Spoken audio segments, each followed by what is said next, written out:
안녕하세요. 김유갑의 경제부동산입니다. 구독, 좋아요 부탁드립니다. 앞으로 1년 내로 3번의 변곡점이 찾아올 것입니다.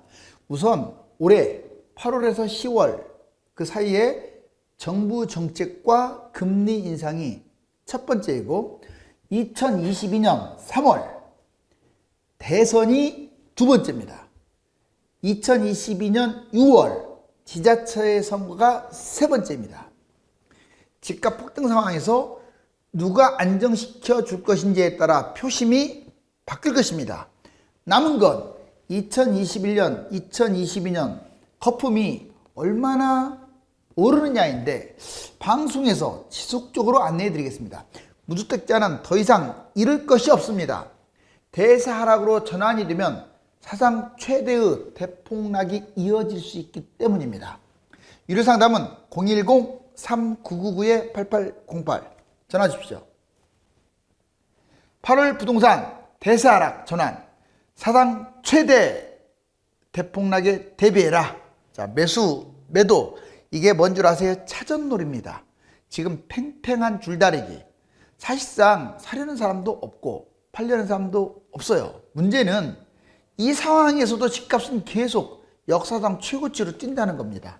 그 이유가 뭐냐면 매물잠김 때문에. 그런데 그거 오래 못 갈 것 같아요. 어찌됐거나 자, 이제 지금 이 차전놀이에서 이 매수자가 승리하는, 그동안에 계속 매도자가 이겼잖아요. 승리하는 그날이 이제 가까워지고 있습니다. 부동산 대세 상승에서 대세 하락, 즉 전환점이라고 하죠. 이 전환점, 변곡점이 앞으로 3번. 1차는 2021년 8월달, 지금 8월부터 10월 사이에 정책이 아마 나올 거예요. 자, 오늘 당장 이제 어떤 정책이 나오는지 이제 그것도 판단을 하고요. 자, 그리고 8월 정책, 그리고 금리 인상. 아마 이제 8월에서 10월에서 나올 만한 것들은 금리 인상인데, 솔직히 부동산 정책이 나와도 강력한 정책이 나오지 않으면 지금처럼 집값 방관이 되는 거예요. 문제는 코로나입니다. 이 델타 변이까지 확산돼 가지고 이게 내년까지도 갈 가능성이 높거든요. 그렇게 되면 상당히 집값이 올라갈 가능성이 높아요. 그래서 빨간색으로 해놨어요. 그 다음에 2차 변곡점은 내년 2022년 3월, 이제 얼마 안 남았죠. 자, 이때 정부 출범이 아마 새롭게 진행할 것이고 집값 대책이 또 나올 거 아닙니까? 그리고 공급 대책이 같이 나올 거예요. 그러면 이제 이 기대감으로 그동안에 폭등했던 것이 한 보합까지 가지 않을까. 그 다음에 이제 이 결과치 가지고 또 바로 이어서 6월 달에 지자체 선거가 있어요. 그럼 강력하게 뭐 대책, 추가 대책. 결론적으로는 국민 여론의 60에서 70%는 집값 안정화를 원합니다. 뭐 폭락을 원한다기보다도 하락을 원한다고 보시면 돼요. 그래서 결국은 대세 하락. 자, 폭등 지속, 이제 보합권, 대세 하락, 이렇게 3단계로 바뀔 가능성이 커요. 이 기간은 짧게는 6개월, 길게는 2년입니다. 2021년부터 2025년 부동산 마지막 폭등 대폭락. 그럼 이 과정을 한번 보자고요. 먼저 2021년 8월 현재 부동산 폭등은 계속 지속되고 있습니다. 안타깝게도 거래량 없이 올라가고 있어요. 원래는 폭락이야 정상인데.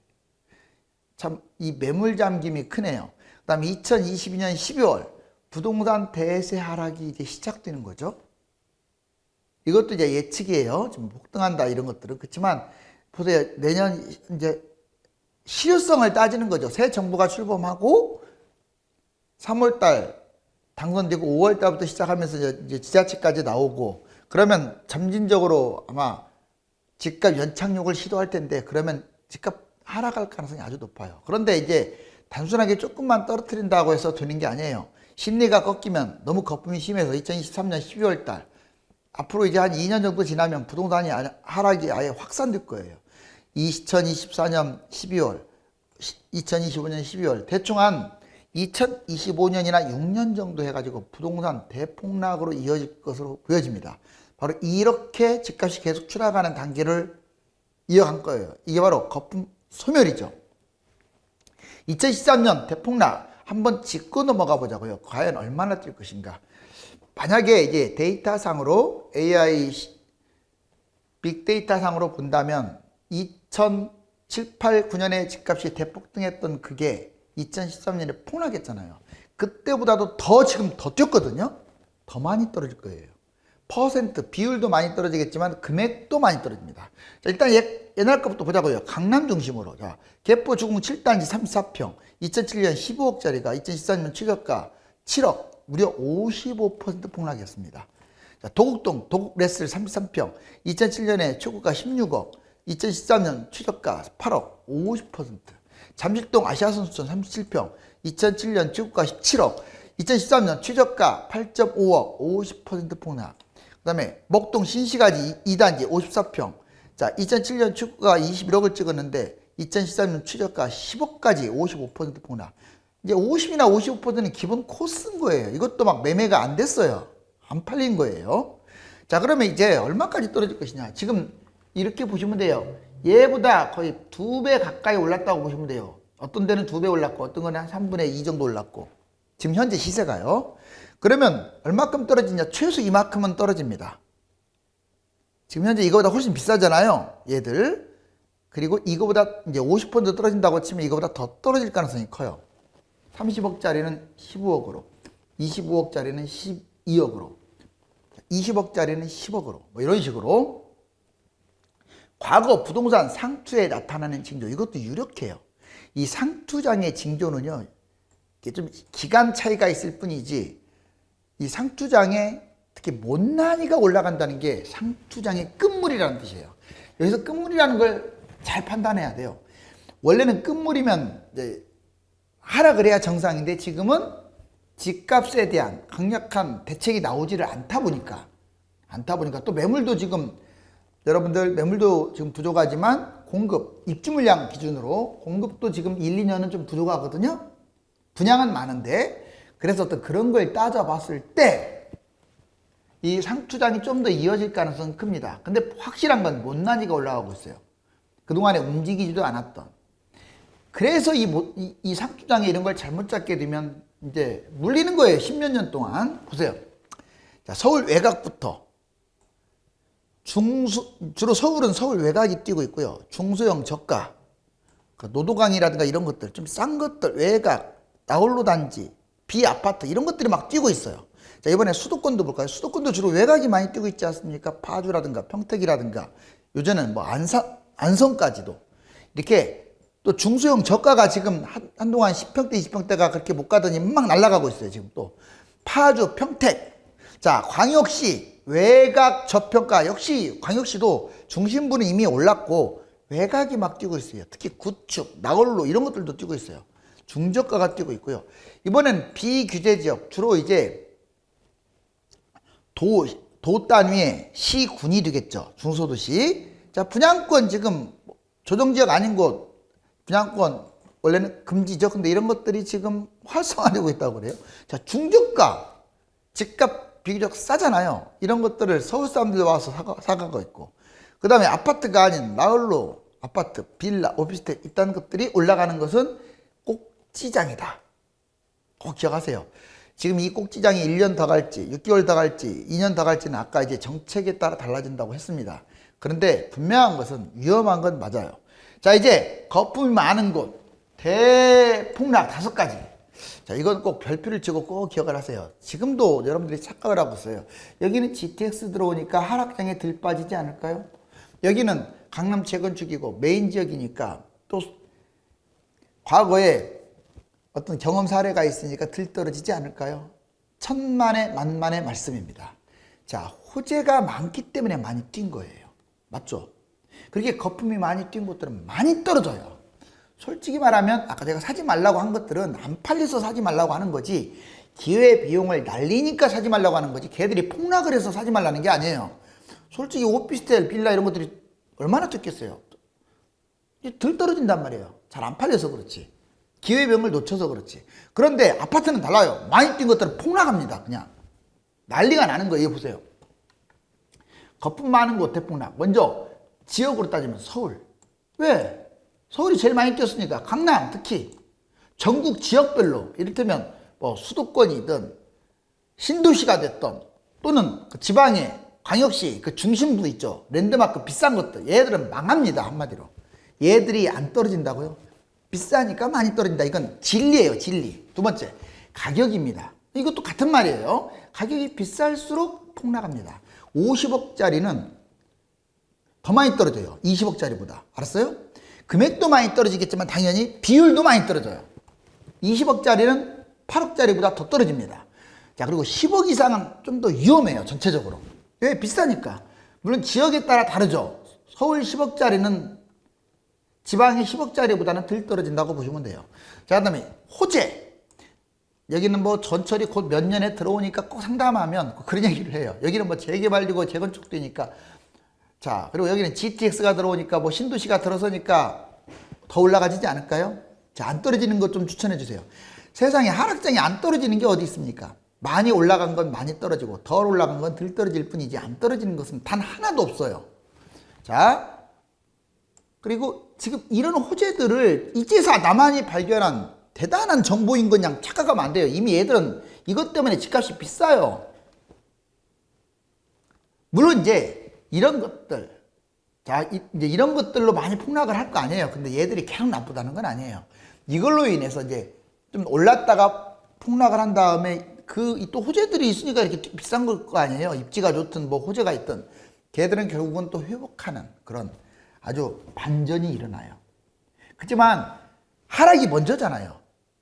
다음에 상승보다. 그렇기 때문에 조심해야 한다. 유형, 한강변, 아 누구나 가고 싶죠. 뉴타운, 뭐 강남권, 새 아파트, 대단지 누구나 가고 싶어 해요. 그리고 새 아파트가 되는 재건축 기대주 이런 것들은 폭락합니다. 자, 장기적으로 위험한 것들. 근데 이제 이런 것들은 주로 단기적 위험이에요. 단기란 말은 5년. 이제 폭락장애 위험하지 결국은 회복할 것 같아요. 얘들은 장기적으로 안 좋아요. 자, 보세요. 지방의 광역시, 이신도시, 수도권 랜드마크, 비싼 아파트. 왜냐? 집이 넘쳐납니다. 이 땅덩어리도 큰 곳이잖아요. 지금 서울이 아니잖아요. 딱 보니까. 이런 것들은 장기적으로 회복을 못해요. 폭락한 다음에. 그래서 이런 것들은 이기신도시는 왜 위험하냐? 헌 아파트가 되잖아요. 10년 지나면. 또 3기하고 경쟁을 해야 돼요. 그래서 안 좋은 거예요. 여러분들 일산 보세요. 1기 신도시가 폭삭 망했던 이유가 2기 신도시와 경쟁해서 살아남지를 못한 거예요. 머니까 서울에서. 파주도 그렇고 이제사 뛰었잖아요. 결국은 이제 현재 2기 신도시가 급작이 날 가능성이 커요. 종합, 입지, 자, 입지가 좋은 곳들, 시세, 비싼 것들, 호재가 많은 곳들, 상승률이 높은 곳들이 이런 것이 클수록 집값은 폭락한다. 다만 이런 것들이 진짜 좋은 곳들은 폭락 후에 회복은 한다. 그래도 조심하라. 자, 부동산 최고의 기회를 놓치는 5가지. 자, 이것도 꼭 기억을 하자고요. 별표를 쳐드릴 테니까 나는 왜 부동산만 이렇게 재수가 없을까? 나는 왜 다른 사람보다 못 벌까? 자, 여기 보시면 아파트 흐름과 과거 시세는 안 보고 현재 상황과 등락폭만을 봐요. 지금 내 거 아파트가 어느 위치에 있는지 젊은 사람들은 그래도 그래프를 봐요. 이렇게 7년, 10년. 호갱노루는 전체가 다 나오잖아요. 입주 때부터. 자, 이걸 보는데 연세가 드신 분들은 그냥 감으로만 보는 거야. 얘가 7억에서 5억으로 떨어졌다가 7억이 됐는지 그냥 5억부터 시작을 해갖고 무조건 10억으로 뛰었는지 이렇게밖에 생각을 안 하는 거야. 과거 시세는 생각도 안 하고. 그러니까 전체 흐름을 못 보다 보니까 둔감한 거예요. 그래서 공부를 해야 합니다. 공부는 특강을 듣는 게 공부가 아니에요. 알았어요? 본인이 최소한 지도라든가 어떤 그 부동산에 대해서 주변 시세라든가 이런 것들을 연구하는 게 공부의 1순위인 거야. 자, 지역별, 유형별, 연차별, 평인별 차이가 난다는 것도 모르고 같이 묶어서 판단해요. 그렇죠. 자, 이 유형별, 지역별, 연차별, 이 지역에 따라 다 가격도 다르고 평형에 따라도 다르고 연차에 따라도 가격이 다른데 이거에 대한 정확한 판단을 해야죠. 부동산 특성상 크게 오르고 떨어지죠. 그런데 3에서 6년간 사이클 이것이 있는지도 몰라요. 그냥 올라가면 계속 올라가고 심심하면 떨어지고 이렇게 생각해요. 물론 폭등이 폭락보다 컸습니다. 왜? 과거에는 계속 인구가 증가했고 산업체도 발달했기 때문에. 근데 이제는 인구 줄고 있고 가구 수도 1인 가구만 늘어나고 있고 하기 때문에 생산인구도 줄고 자 산업체도 이제 서서히 정체 상태라 집값이 이제 무조건 떨어진다기보다도 이제 양극화 되겠죠. 나중에는 보유한 주택에만 모든 관심을 쏟아요. 내가 갖고 있는 것만 자식으로 생각을 하는 거야. 그러다 보니까 분양 생각도 못하고 갈아타기도 못하고 추가 매수도 다 놓쳐요. 내 거 집값 5억 떨어진 것만 생각하고 언제 회복하나. 자, 소 닭구도 쳐다보고요. 그러면 안 돼요. 내 것이 많이 떨어지면 오호라, 내가 10억짜리가 5억으로 빠졌네. 그러면 30억짜리는 얼마나 빠졌을까? 한번 보세요. 15억으로 빠졌어요. 갈아타야죠. 그리고 이 정도 지경이면 지금은 막 65점, 70점이나 돼야 당첨될 3기 신도시나 서울 분양이 거의 미분양까지는 아니래도, 자, 1년 전매제 안에 그럼 뭐 아주 90% 대출 뭐 다 이런 거 있잖아요. 그 상황으로 돌변한단 말이에요. 주술 수가 있어요. 청약 지금 생각이 찌들어가지고, 고정관념이 찌들어갖고 당해 지역 나는 되지도 않아, 자격이 안 돼, 가점도 낮아, 이런 생각을 갖고 있는 상태이기 때문에 하락장에 아무것도 못 하는 거예요. 하락장에는 싹 없어져요. 실거주도 폐지돼요. 그러니까 항상 관심을 가져야 돼요. 분양, 갈아타기, 추가 매수, 이걸 생각해야죠.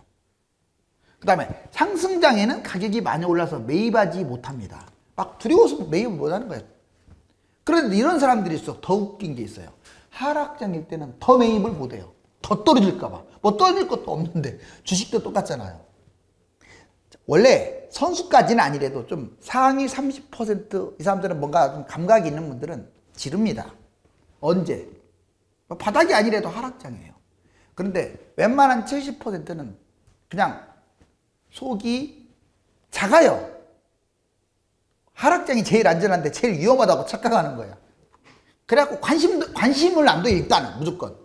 특히 하위 30%는 관심이 없어. 아예 그냥. 지금처럼 폭등장에는 집 사면 돈 번다, 괜히 나만 완전 거지 된다는 느낌 때문에 막 이제서 막 달라붙는 거지.